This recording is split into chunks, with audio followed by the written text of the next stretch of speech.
So hello and welcome to the 34th week of A Course in Miracles.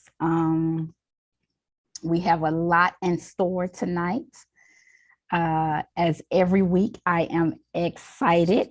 So the 34th lesson of A Course in Miracles is, I could see peace instead of this. I could see peace instead of this. Last week, the lesson was, there's another way of looking at the world.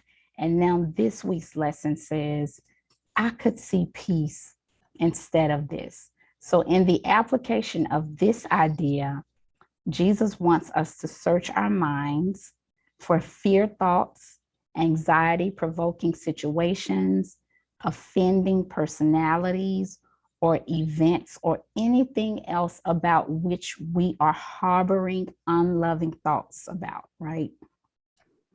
Jesus says, note the thoughts all casually, repeating the idea for today slowly. I could see peace instead of this.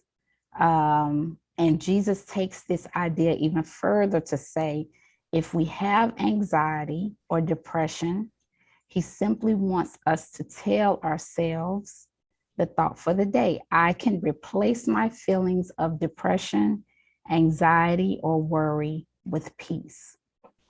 I can see peace instead of this. And we can see peace instead of any event, any content that comes up in our lives. In these lessons, Jesus is teaching us how to redirect our thoughts and take ownership of our power by deciding to see peace in any situation we are presented with. So every time you find yourself suffering because of some kind of event or personality, I invite you to take a deep breath and allow space for another way to perceive that situation. And as usual, the Course in Miracles lesson for today is incredibly appropriate to this evening's session, because today we will be talking about exercising our free will with whether to follow the leadership of the world or to follow our own path. We have a choice. We have a choice.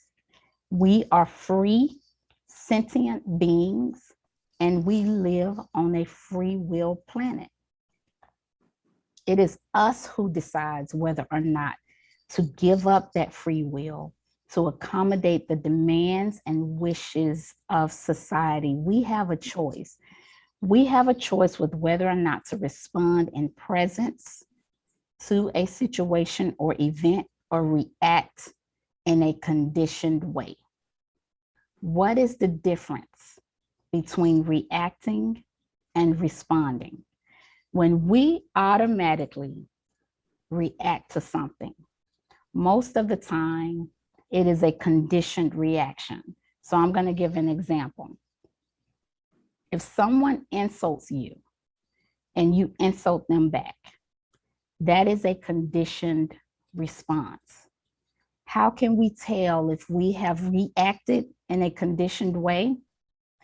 We have all been in situations where we may have argued with someone or have done or said something, and then later on, when we have had time to reflect on the situation, we thought, you know what? If I could, I would do things differently if I had an opportunity to do that again. I was so wrapped up in that particular moment that it got the best of me. I would do it differently if I had an opportunity to do it again. So this statement is an indication that your behavior was an automatic conditioned response, because it was not something that you would have done in presence.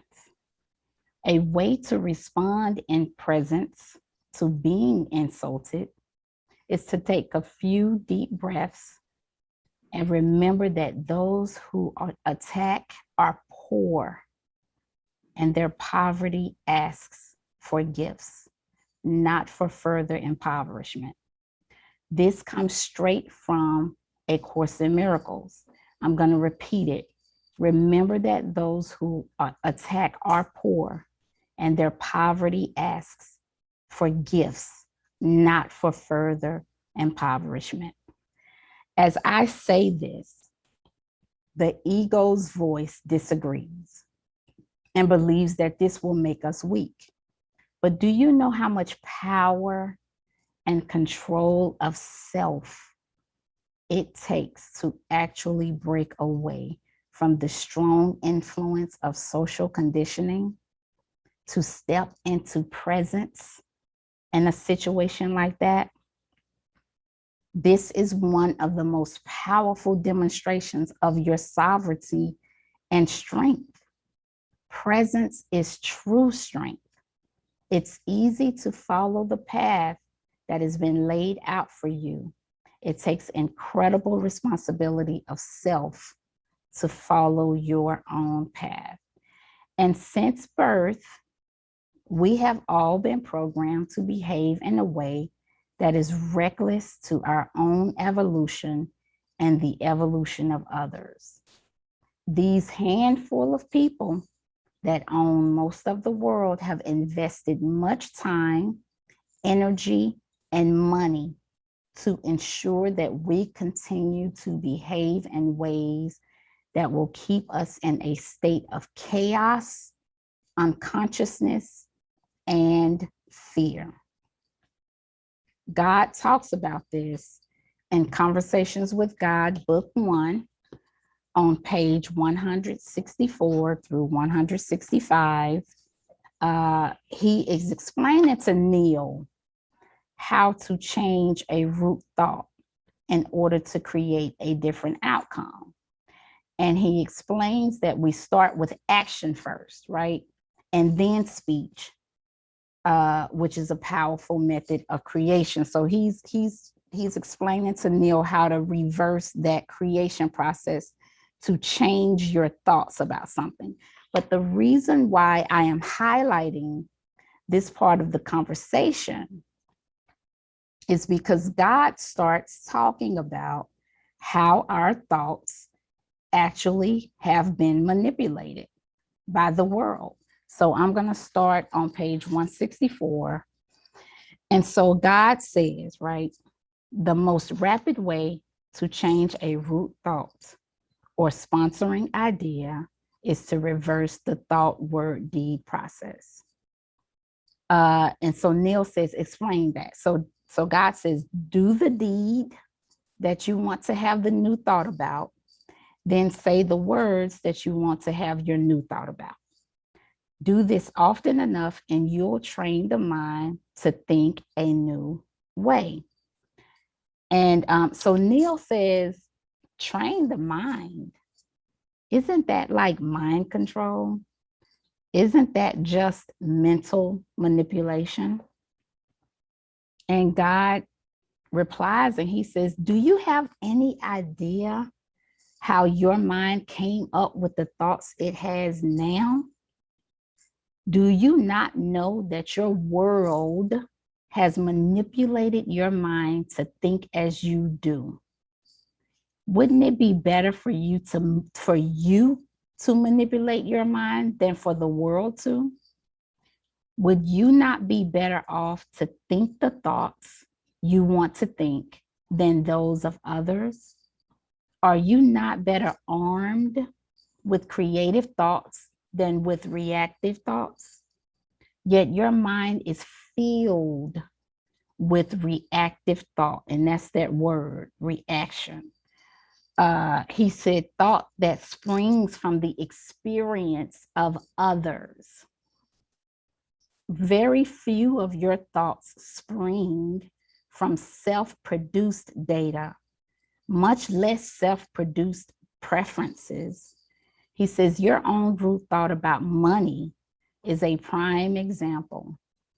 Your thought about money, that it is bad, runs directly counter to your experience. It's great to have money. So you have to run around and lie to yourself about your experience in order to justify your root thoughts. And God continues, he says, you are so rooted in this thought, it never occurs to you that your idea about money may be inaccurate. So now that we are up, so now what we are up to is coming up with some self-produced data. And that is how we change a root thought and cause it to be your root thought, not another's. So God asserts that the world has manipulated our minds, that our thoughts did not even originate from our own experience, but from the words and thoughts of others, even our thoughts about money. So we talk about social conditioning a lot in this platform. So I looked up the meaning of social conditioning, and I came upon a site called The Mind Fool, not mindful, but The Mind Fool, Fool. And came up, what came up was the definition of social conditioning. And it was so eerily accurate, y'all, that I have to read it for everyone.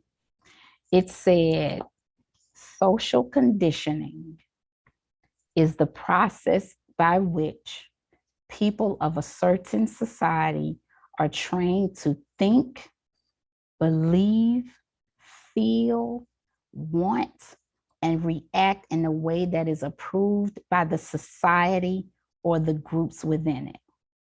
So let's digest this. The words this definition contains is staggering. It says we are trained to think, so we all know how powerful our thoughts are, to believe, to feel. Imagine being trained to feel a certain thing. I mean, that's control. To want, you know, even some of our desires are a result of conditioning. And to react, and there's that word, to react in a way that is approved by the society or the groups within it. So I can conclude after that, that aggression, violence, mistrust, passivity, victim identity, preoccupation with form and the body, materialism are all forms of behavior that is a result of social conditioning. There is a percentage of this country that, regardless of race, age, gender, or socioeconomic status, that believe that if you agree with them, that believe if you disagree with them, that they are justified in responding in violence. Their minds are so tuned into the vibration of aggression and violence that a simple expression of differing of opinion could result in physical and verbal assault. I mean, just to disagree with that person, their minds have been trained in that way to violence.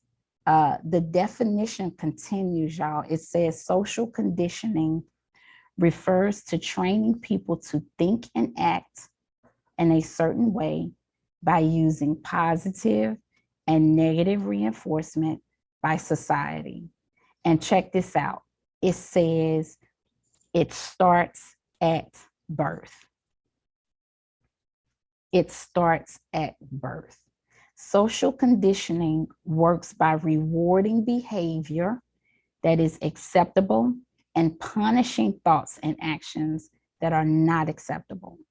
It also involves the repetition of the same message over some time. And it says this forces young children's brains to accept it as the truth. And this is why many of us have subconscious beliefs that are not true and that keeps us having a certain experience that we do not want. Just like what God was saying about our beliefs about money.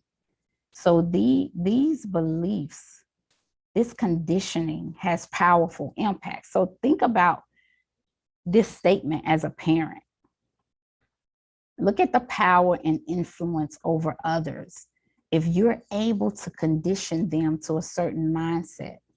In fact, the power of social conditioning is so strong that once a person or group of people have been conditioned in a certain way, there is no longer a need to even pour time, energy, and effort into that person to accomplish a specific outcome.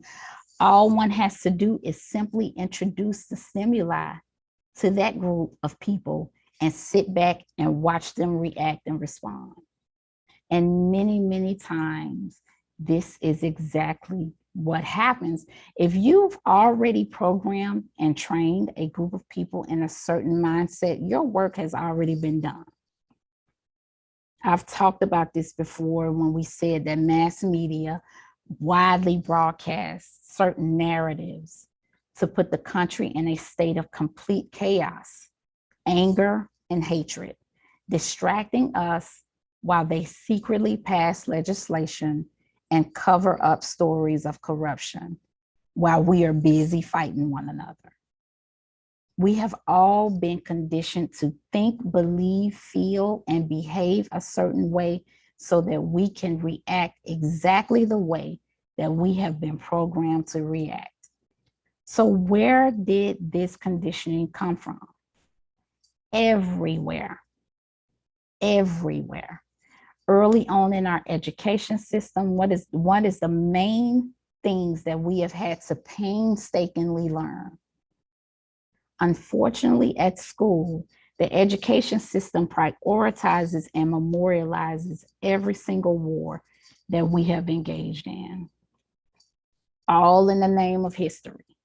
I mean, we've had to commit to memory the years, we get quizzed on this, the name of every commander and every issue that has led us to a war. Why is this such a high priority to be in the curriculum of the school? Because the message behind that is if someone hits you, you hit them back. This is integrated into the curriculum for that reason. And then what is it that they do? They reward everyone for agreeing to go to war for a cause that is really hidden from us all. Mind you, they forget about the veterans once they come back home. Many times these people are forgotten and discarded by society if they fight a war for folks in power. Even in our movies, there is social conditioning. A popular movie is the one where the main character's family is kidnapped and killed.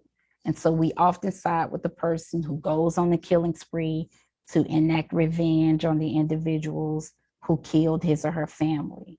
So we cheer as the protagonist kills every single last person in the organization who was involved in his or her suffering.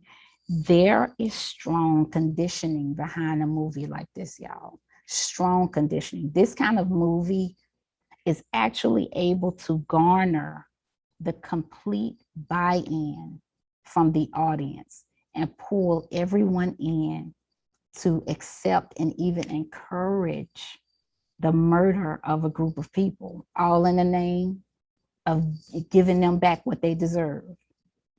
We are with the actor and actress until he or she kills the very last person who has wronged them.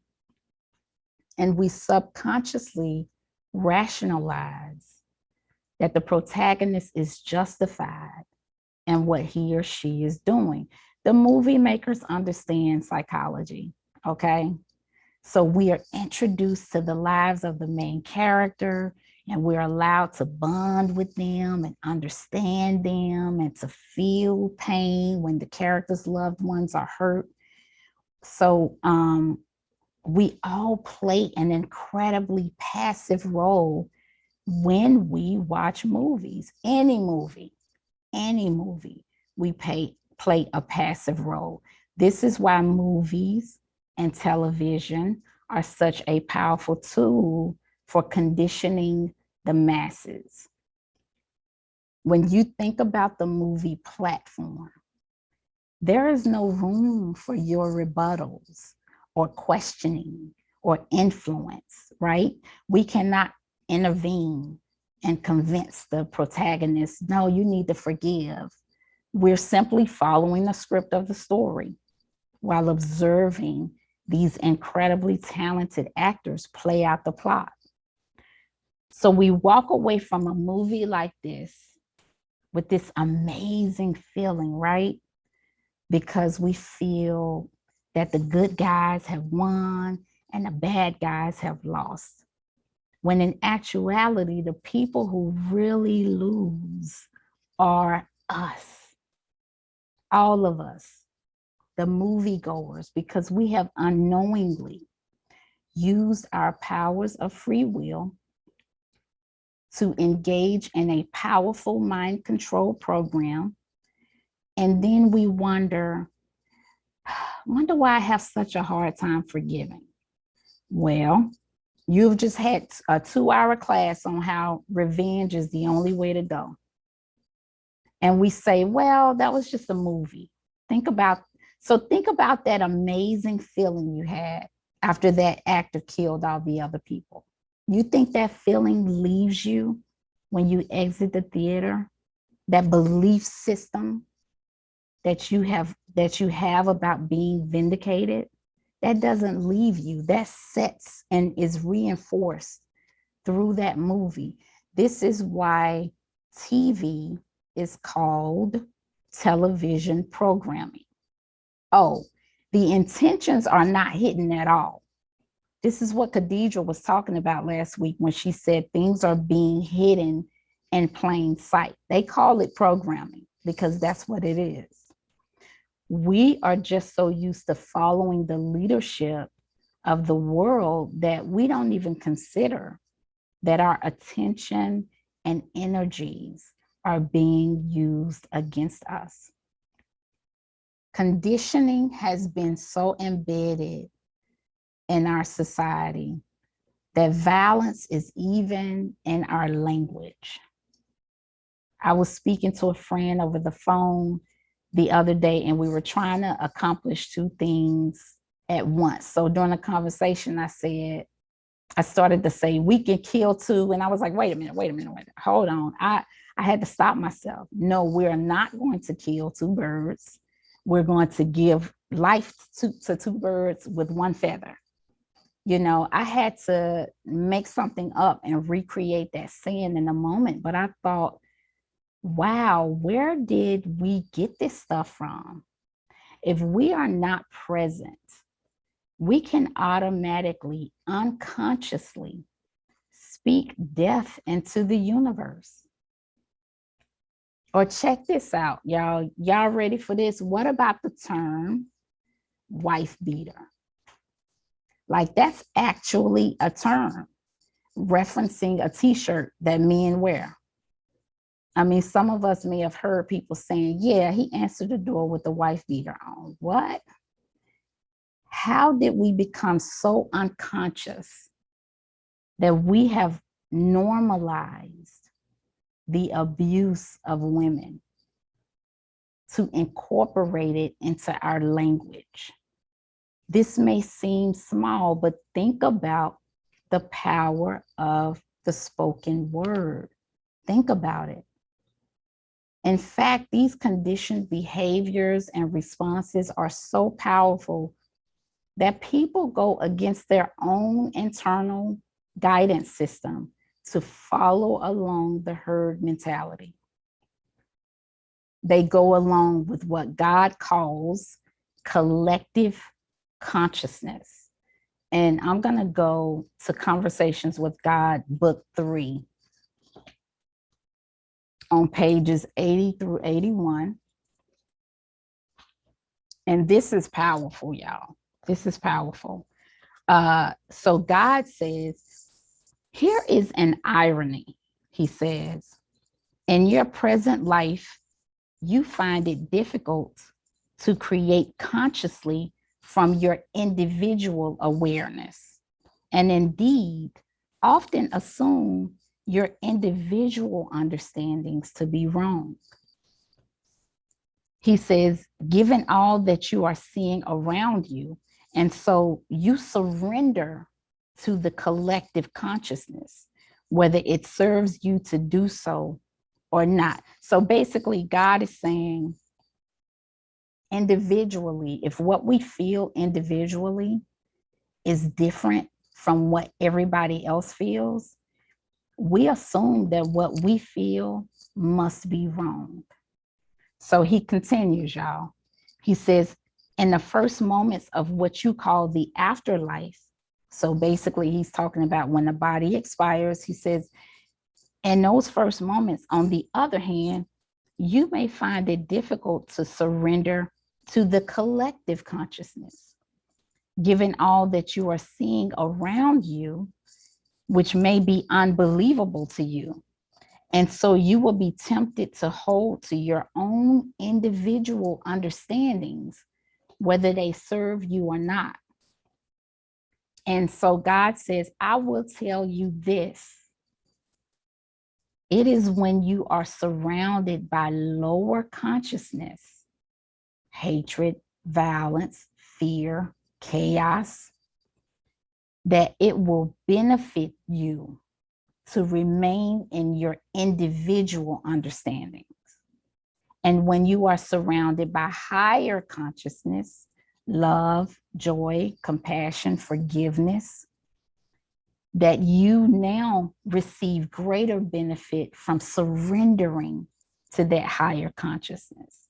And so God says, it may therefore be wise to seek beings of high consciousness. He says, I cannot overemphasize the importance of the company you keep. So I know that sounds like a lot. So basically what God is saying, we have a tendency, y'all, that if we believe a certain thing and others act, behave, and believe another thing, we're more apt to say, oh, well, I must be wrong. But God says, only in those times where your belief system is lower than those around you do you adopt everybody else's belief system. He says, otherwise, if your belief system is, if the feedback you're getting from your spirit is a higher thought than what everybody else is doing, then you stick with what you think and what you feel. Right now, we are all being pressured to do things that may not resonate with us. I encourage everyone to listen to your internal guidance system and do not simply follow the herd just because it is a majority opinion. We have been conditioned to follow instructions to get in line. Don't blindly follow.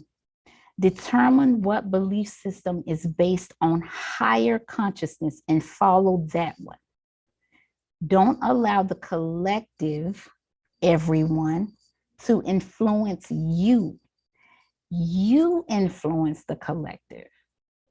This is one of the statements and conversations with God that has never left me.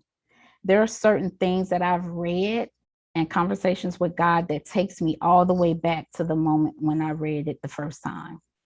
And this is the power of some of the words in these books. And this is one of them, y'all. Don't allow the collective to influence you. You influence the collective when your influence is the higher choice.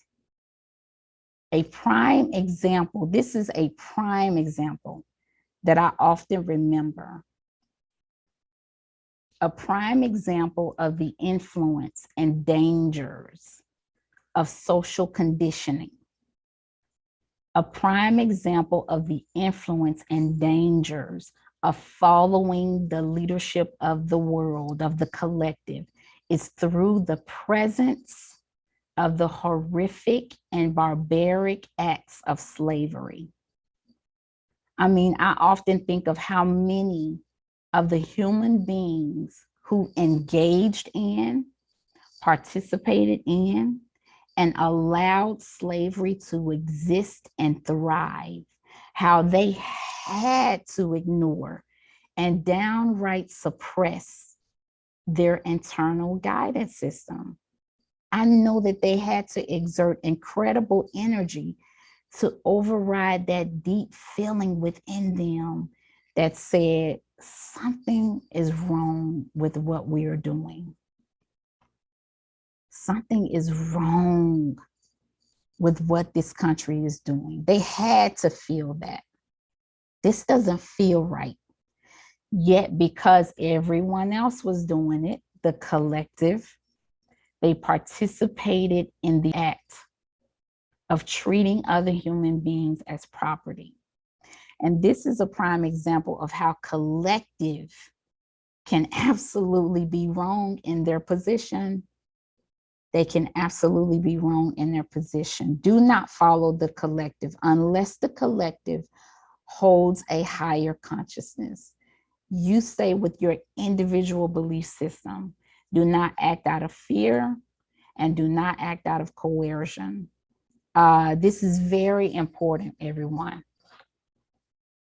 This is why Jesus went through the great strains of channeling through Helen Schuckman 50 years ago so that she can record this book, A Course in Miracles. This book, this entire course, was dictated by Jesus to help us break away from powerful influences of social conditioning. This is a mind deprogramming course to put us back in alignment with our sovereignty, our freedom, our divinity, and our God-given power. Jesus gives us the map back to peace.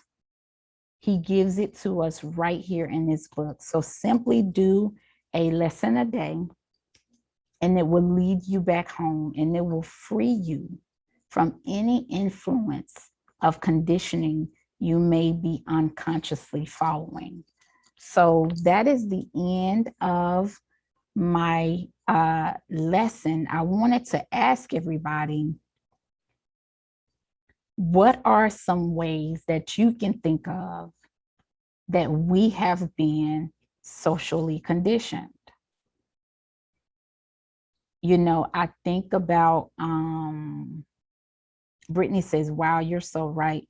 I think about, you know, we all think about the Disney movies, how the princess always has to be rescued, and the ultimate goal is to get married. That's like you've arrived.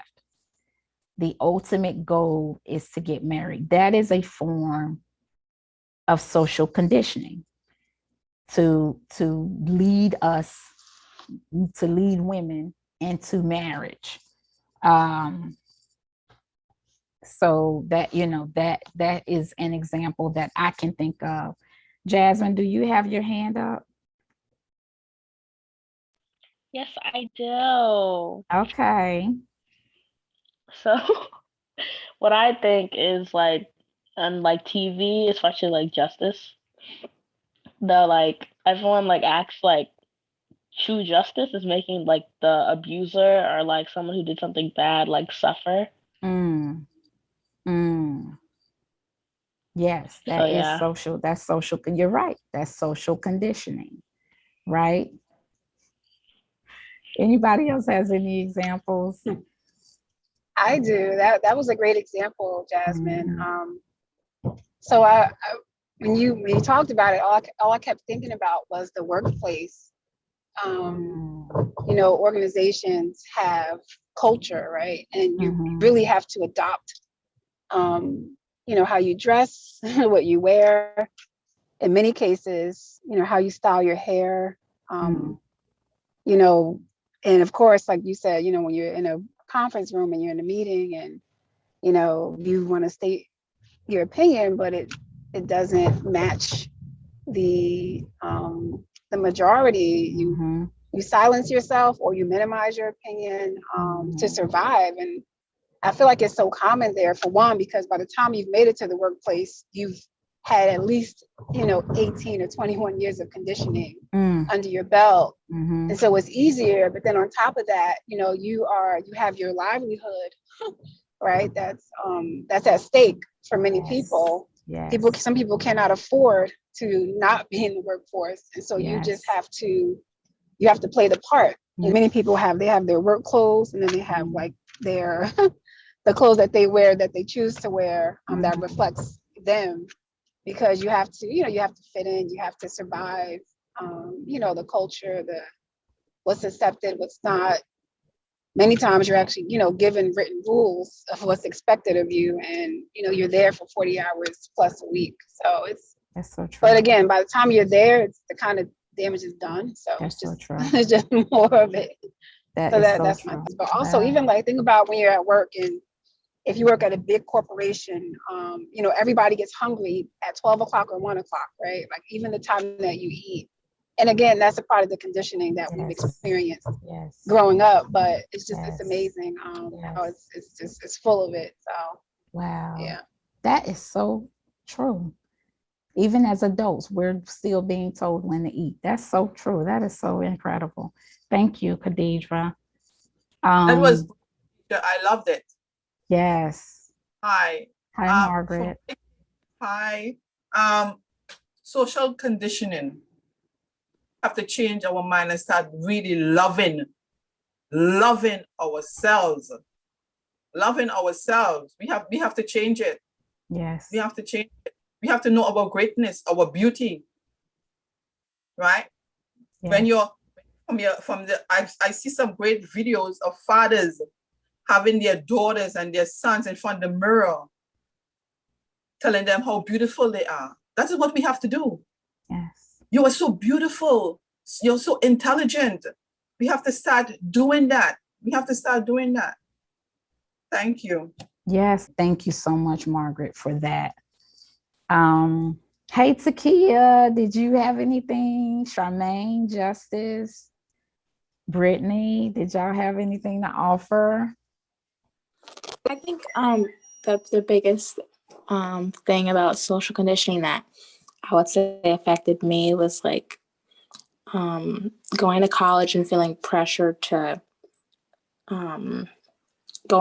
possibly go into debt for something, that I might not be passionate about. I like how I gave myself time to decide things on what I wanted to do, because it's just a lot of social pressures to have everything figured out right when you turn 18. Yeah.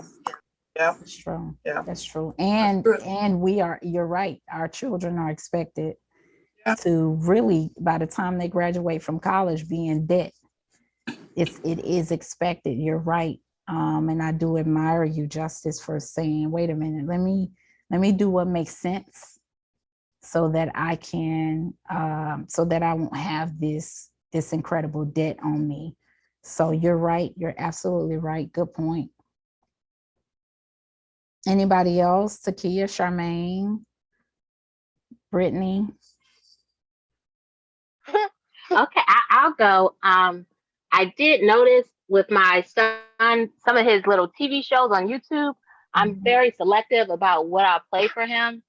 But even the ones that I'm selective about, I notice they tend to shame like being sad or being angry or any of those negative emotions. And then they're always happy. Like everything's about happy, happy, happy, happy, smiling, smiling, smiling. Like that's how you're supposed to be all the time. And if you're not like that, it's a problem. So I did notice like they're kind of conditioning the babies already. Wow. But this is a part of, and I'm going to talk about this next week. This is a part of it now. That's why we do these sessions. This is about us creating what is the highest choice for ourselves, and parenting our children in a way that is the highest choice. We do not need to follow the leadership of the world because they do not know. You know, they do not know. So we have to say, let me, based on my own internal guidance system, based on legitimate sources, let me parent my child in the best way that I need to parent. So yes, everything, all the points that you made. Thank you, Brittany, for that. You're right. It is a denial of emotions. And that is such a dangerous thing, to not allow children to be able to express their emotions. This was powerful, y'all. Thank you so much for all of your comments, all of your input. This was beautiful. And so if nobody else has anything to share, Brittany says thank you. Then we can close out the session.